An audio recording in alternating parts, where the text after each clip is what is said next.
আল্লাহর এক বান্দা ছিল নামাজে সেজদায়। তখন আল্লাহ রাব্বুল আলামিন তাকে ডাক দিয়ে বলে, বান্দা তুই যতই নামাজ পড়, যতই সেজদা কর, তোর জায়গা জাহান্নাম। এই কথা শুনে বান্দাটি বলল, আলহামদুলিল্লাহ।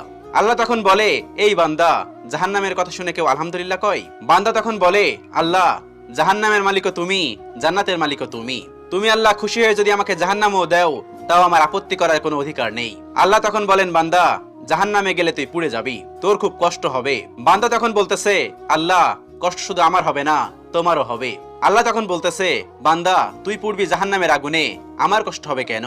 বান্দা তখন বলে, আল্লাহ, কোনো মায়ের কোল থেকে যদি কোনো বাচ্চা পানিতে পড়ে যায়, তাহলে কোনো মাই দূরে দাঁড়িয়ে থাকতে পারে না, দৌড়ে গিয়ে বাচ্চাকে কোলে নেয়।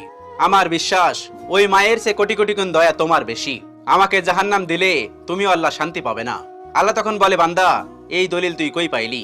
বান্দা তখন বলে, আল্লাহ, আমাদের জাতির পিতা ইব্রাহিম আলাইহিস সালাম তোমার প্রেম মুখে নিয়ে যখন নমরুদের আগুনে পড়ে গেল, তার আগেই তুমি বলে দিলে